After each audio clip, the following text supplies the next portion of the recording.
Saya seorang penulis buku, bukan seperti J.K. Rowling yang udah kaya raya. Cuma sekedar berhasil menulis, berhasil membuat sebuah buku yang dipublish dan mulai dijual di toko buku. Nah, satu hari saya jalan-jalan, terus saya lihat di satu toko ada buku saya dipajang. Tapi ternyata di sana bukan dijual, melainkan disewakan. Terus terang ini bikin saya kaget, karena kalau disewain siapa yang mau beli gitu kan? Sedangkan penjualan buku saya, ya bukan seperti Harry Potter gitu ya, yang laku keras. Jadi berapapun angka penjualan yang ada, itu akan sangat membantu. Emang boleh ya buku itu disewakan tanpa seizin saya?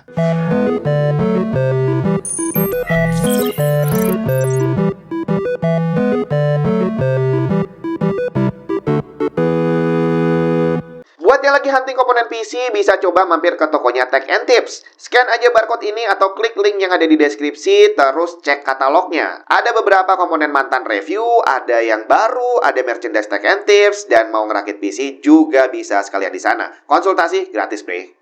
Cerita barusan tentu saja bukan tentang saya, tapi adalah keluh kesah dari bukan hanya satu, tapi ada banyak sekali penulis, di mana beberapa dari mereka menulis keluh kesahnya di forum penulis, tapi di luar, bukan forum Indonesia gitu ya. Bahwa tadi mereka lihat bukunya disewakan tanpa seizin mereka. Memang boleh ya? Jadi ceritanya, buku itu adalah salah satu karya intelektual. Jadi di saat kamu membeli sebuah buku yang ada isinya, yang kamu bayar itu bukan kertasnya, tapi isi dari bukunya. Hal-hal yang tertulis di atas kertasnya, itulah yang kita bayar. Karya intelektual seperti ini ada banyak banget. Musik contohnya, terus lagi film, video game, itu semuanya punya konsep yang sama. Musik, di saat kamu beli CD musik, bukan CD-nya yang kamu bayar, bre, karena CD-nya nggak ada harganya. Yang kamu bayar adalah isi lagunya. Film juga sama, yang kamu bayar bukan DVD-nya atau Blu-ray-nya, tapi konten di dalamnya. Video game juga sama. Yang berharga bukan keping Blu-ray-nya, bukan size yang 50 GB, tapi isi dari gamenya. Dan isi kontennya tadi bukan milik kita. Dia adalah milik pemegang copyright-nya. Nah, di dunia video game baru-baru ini dihebohkan sama Steam yang mengeluarkan pemberitahuan bahwa di saat kita membeli game itu kita bukan memiliki gamenya, tapi hanya dikasih lisensi untuk main. Banyak gamer yang langsung protes. Kata mereka, kalau membeli tidak memiliki berarti membajak, bukan mencuri. Iya, ini adalah logika yang semprul sih kalau gue bilang ya. Soalnya dari dulu aturannya seperti itu. Bahwa Steam ngasih tahu kita, iya itu mereka justru berbaik hati. Karena sebelumnya dari sejak lama, semua karya intelektual bukan hanya video game, aturannya memang seperti itu. Walaupun tidak tertulis secara terang-terangan di covernya, biasanya ada terms and condition, license agreement.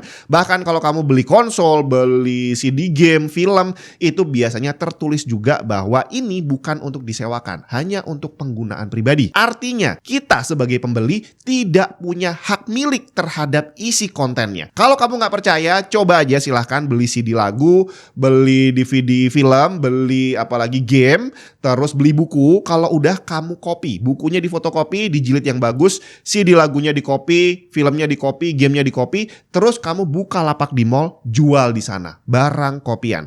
Kita lihat seberapa lama kamu bisa bertahan. Tapi tidak bisa dipungkiri memang ada banyak sekali argumen untuk membenarkan pembajakan. Dimana sebenarnya tanpa alasan ini pun mereka udah puluhan tahun memang membajak gitu ya. Memang pengennya cari rusuh aja. Dan salah satunya tadi bahwa kalau kita membeli tapi tidak memiliki, itu berarti kita ditipu. Karena kita tidak memegang kontrol. Kontrolnya ada di mereka. Kontrol ini dalam arti adalah kalau misalkan nih Steam-nya tutup, misalkan developer gamenya tutup, akhirnya kita diputus nih akses untuk main gamenya. Berarti kita rugi dong, udah keluar duit tapi nggak bisa main karena mereka sudah nggak buka lagi. Ya ini adalah logika yang salah kaprah lagi. Ini kalau dianalogikan itu hampir sama seperti kamu datang ke Indomaret, habis itu kamu rampok tokonya, dan waktu ditangkap kamu bilang, seandainya ini adalah zaman perang, lu juga bakal dirampok. Iya, tapi itu kan seandainya. Sekarang kan nggak perang coy. Dan sekarang Steam-nya nggak tutup, jadi kamu nggak boleh merampok seperti itu. Selain itu, walaupun dibilang kita tidak memiliki dan hanya dikasih lisensi, selama ini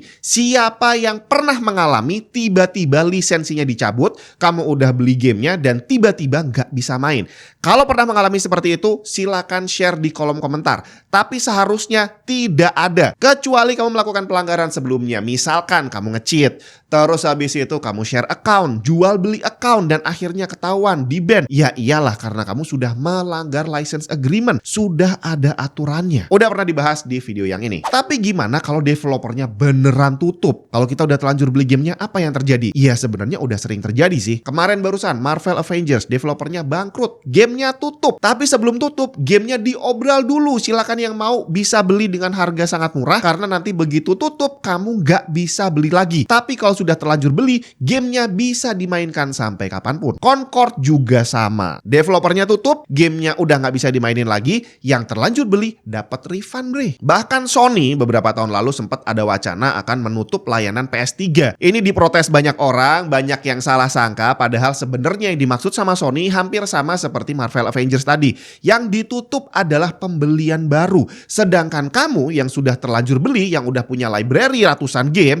ia tetap masih bisa mainin gamenya sampai kapanpun. Dan sekali lagi, aturan seperti ini sudah puluhan tahun ada dan bukan hanya berlaku di video game tapi di semua karya intelektual. Salah satu GPU paling cakep dan salah satu yang paling kenceng di pasaran, Asus ROG Strix GeForce RTX 4080 Super OC Edition yang default aja lebih kenceng dari 4080, yang ini pakai di OC lagi. Membawa semua kecanggihan desain ROG Strix dari massive 3,5 slot design dengan die-cast shroud, frame dan backplate, serta axial tech fans yang meningkatkan airflow hingga 23%. Belum lagi desain RGB-nya yang cakep banget. Selengkapnya cek link di bawah.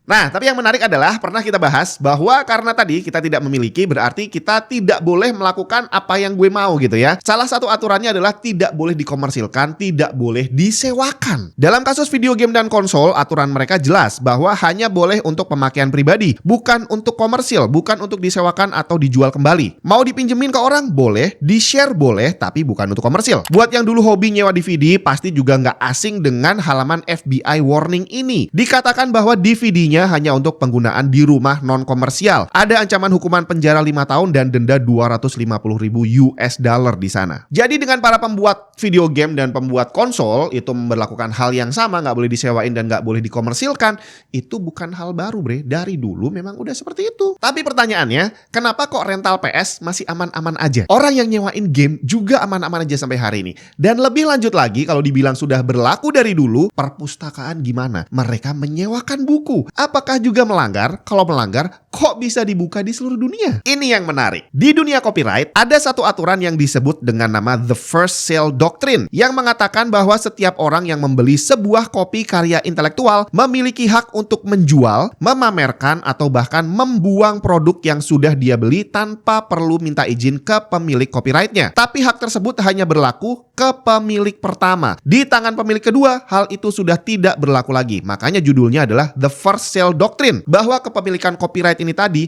bisa dipindah tangankan, dan saat kita melakukan transaksi jual beli ke pembeli pertama, hak tadi ditransfer ke pembelinya. Makanya dia boleh menyewakan, dia boleh membuang, dia boleh membakar bukunya karena memang itu udah jadi hak dia, dan itu sudah diizinkan karena saya sebagai penulis sudah menyerahkan hak itu kepada dia sebagai pembeli. Tapi di saat buku ini dijual ke orang lain, udah nggak berlaku, bre, karena dia bukan pemilik copyrightnya. Dia tidak punya hak untuk mentransfer copyright karena hak itu cuma saya sebagai penulisnya yang bisa melakukan. Wah, berarti kalau game boleh dong ya. Saya udah beli konsolnya, saya udah beli gamenya, berarti tinggal saya sewain karena ada aturan The First Sale Doctrine.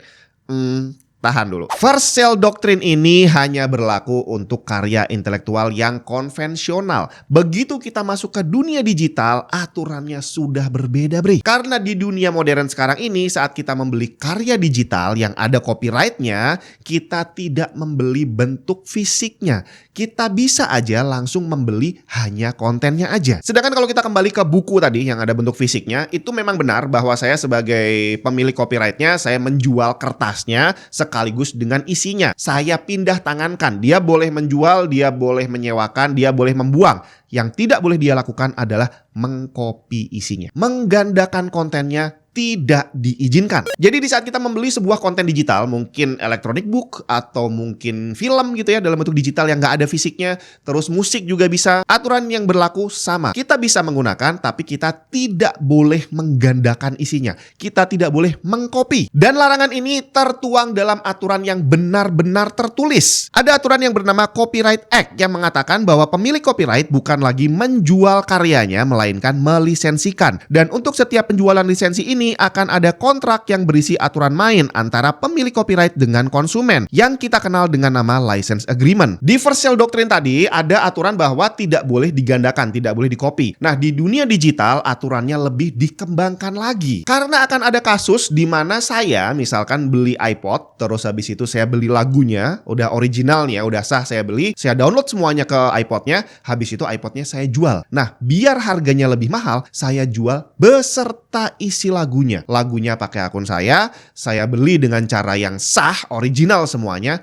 terus saya jual ke orang lain. Ini gimana hukumnya? Termasuk juga, saya udah punya akun Steam, isinya game banyak, original semua. Saya punya PC, saya punya laptop, terus gamenya saya install semuanya di situ. Saya jual PC-nya, saya jual laptopnya, dan biar harganya lebih mahal, saya jual sekaligus sama gamenya. Apakah boleh? Kan itu original. Kembali ke aturan tentang penggandaan yang tidak diizinkan. Mendownload karya digital itu adalah proses menggandakan. Dari pengadilan mengatakan bahwa proses mengcopy software dari satu storage ke hardware yang lain adalah proses menggandakan. Dan karena hak yang kita dapat adalah lisensi untuk menggunakan, penggandaan tadi hanya boleh jika kita gunakan secara pribadi. Begitu kita jual, ini sudah melanggar, bre. Jadi mau jual iPod beserta lagunya, mau jual Kindle beserta bukunya, atau PC beserta video gamenya, hal itu tidak diperbolehkan. Tapi gimana dengan rental dan jual beli game yang ada di Indonesia dan mungkin di negara lain juga? Mereka terus-terusan ada tapi kok didiemin aja. Padahal secara hukum udah jelas, di seluruh dunia, di banyak negara sudah melindungi hal itu. Cuma dari sisi kita sebagai konsumen memang banyak yang tidak mendukung ke arah sana. Tadi salah satunya adalah kalau membeli tidak memiliki berarti membajak bukan mencuri gitu kan. Termasuk kalau kita udah beli karena itu adalah uang kita, berarti bebas dong mau diapain, masa nggak boleh disewain sih? Ya kembali lagi ke dunia copyright, hak kekayaan intelektual. Kalau kamu adalah orang yang mendukung ini tadi, para konsumen yang bilang kok kayak gitu sih aturannya, ya kemungkinan kamu adalah orang yang belum pernah membuat karya intelektual. Kalau kamu adalah seorang pekerja di bidang kreatif, misalkan kamu bikin film, bikin musik, bikin video game, terus ngedit video dan sejenisnya, bikin buku, kamu akan tahu rasanya bahwa membuat karya itu butuh effort yang luar biasa. Dan seandainya ada orang beli terus habis itu di-copy, dijual, disewain semau mereka, ya hal itu menyakitkan sih, bre. Tapi bukan berarti nggak boleh sama sekali. Dalam Copyright Act ada beberapa hal yang menyimpang dari aturan tapi masih diperbolehkan. Dikasih nama fair use. Fair use ini adalah semacam izin untuk menggunakan karya intelektual untuk satu keperluan yang sebenarnya tidak diperbolehkan dalam aturan, tapi jadi boleh tanpa harus minta izin ke pemilik copyright. Tapi boleh dibilang aturan fair use ini semacam pasal karet. Contohnya disebutkan bahwa boleh kalau bukan untuk keperluan komersial, seperti untuk bahan berita, bahan informasi, bahan pendidikan, dan yang lainnya. Permasalahannya di dunia digital sekarang, saat kita menyampaikan berita, kita menyampaikan informasi, terus bikin pelajaran gitu ya,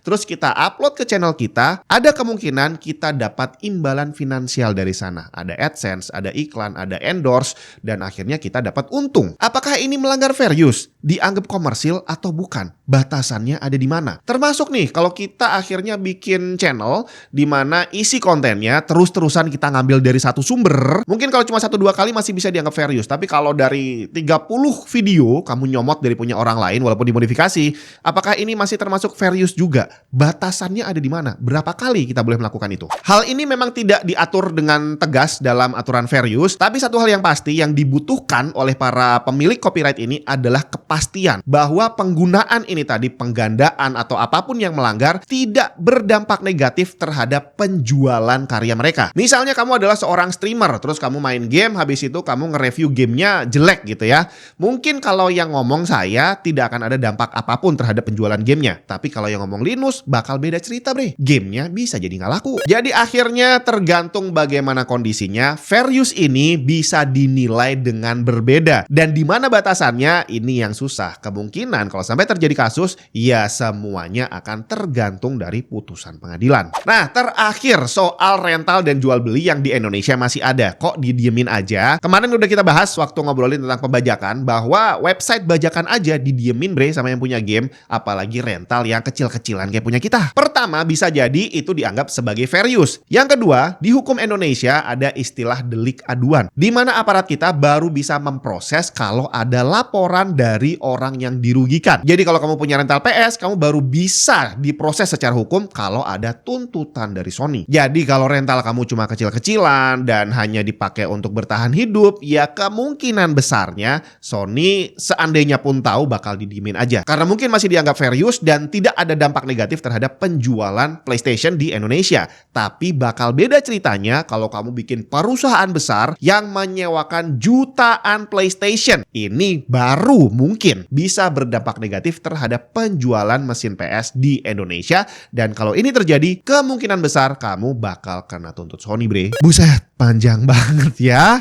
Tapi itulah intinya bahwa dunia digital sekarang ini sudah berbeda seperti zaman dulu. Aturannya kurang lebih masih sama, bahwa karya intelektual itu yang dijual bukan fisiknya, tapi adalah idenya, kontennya. Bahwa di saat kita membeli, kita bukan dikasih hak penuh untuk semau gue gitu ya. Ada batasan-batasan yang bisa kita lakukan. Dan itulah yang disebut dengan license. Bahwa kita hanya mendapatkan izin untuk menggunakan. Semoga bermanfaat. Kalau masih nggak paham, tonton lagi aja, bre.